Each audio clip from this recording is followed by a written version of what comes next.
మళ్ళీ బీజేపీ నాయకులు అదేదో ప్రజలకు మేలు చేసే విధంగా మాట్లాడుతున్నారు. దీనికన్నా ఎక్కడ ఘోరం ఎక్కడ ఉండదు. ఇంతకు మునుపు మా చెరువుల్ని మా కుంటల్ని కబ్జా చేసినప్పుడు ఎక్కడ వేరే బీజేపీ నాయకులు అప్పుడెందుకు మీరు నిద్ర చేయలేదు చెప్పండి. బీఆర్ఎస్ పార్టీకి చెప్పిన స్క్రిప్ట్ ని బీజేపీ అమలు చేస్తుంది, బీజేపీ చెప్పిన స్క్రిప్ట్ ని బీఆర్ఎస్ అమలు చేస్తుంది. ఇక్కడ ముత్రబృందంగా మాట్లాడినటువంటి బీజేపీ బీఆర్ఎస్ నాయకులు ఒక వారం వాళ్ళు లేస్తారు, ఒక వారం వీళ్ళు లేస్తారు. ప్రజలకు మేలు ఏ కార్యక్రమానికి కూడా ముందు తీసుకెళ్లేరు వీళ్ళు. దీనికన్నా ఘోరం ఇంకే రాష్ట్రం ఉండదు.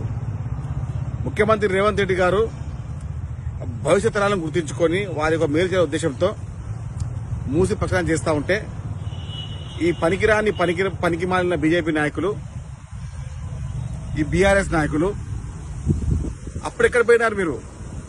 మా చెరువుల్ని మా కుంటల్ని కబ్జా చేసినప్పుడు ఎక్కడ పోయారు బీజేపీ నాయకులు? అప్పుడెందుకు మీరు నిద్ర చేయలేదు? మీలాంటి అబద్దాల కోరు మాటల్ని ప్రజలు నమ్మరు. తెలంగాణ ప్రజలు మేధావులు. తెలంగాణ ప్రభుత్వాన్ని, తెలంగాణ కాంగ్రెస్ పార్టీని తెలంగాణ ప్రజలు ఆదరిస్తున్నారు. ఇది ఓర్వ లేకనే ఈ బీజేపీ నాయకులు, బీఆర్ఎస్ నాయకులు కుట్రపూరితంగా ఎపిసోడ్ 1, ఎపిసోడ్ 2 లాగా ఈ సీరియస్ ని యాక్టింగ్ చేసుకుంటూ వాళ్ళు బీఆర్ఎస్ పార్టీ, ఇక్కడ బీజేపీ పార్టీ ఒక కళా ప్రపూర్ణ, ఒక కళా పోషణ, ఒక కళా తపస్సులాగా నడిచినటువంటి బీజేపీ బీఆర్ఎస్ నాయకులు ప్రజలు నమ్మరు. మూసీ యొక్క ప్రక్షాళన జరుగుతుంది. మూసీ ప్రక్షాళన వల్ల రాష్ట్ర ప్రజలు, హైదరాబాద్ హాయిగా ఉంటారు. దానికి కారణం ముఖ్యమంత్రి రేవంత్ రెడ్డి గారు. రేవంత్ రెడ్డి గారిని మద్దతిస్తున్నటువంటి ప్రజలందరికీ ధన్యవాదాలు. ఈ బీజేపీ బీఆర్ఎస్ నాయకుల కుట్రలు మీరు నమ్మకండి. ఈ దుర్మార్గులు గత 10 సంవత్సరాలు బీఆర్ఎస్ పార్టీ అధికారంలో ఉన్నప్పుడు ఎక్కడ పోయినారు?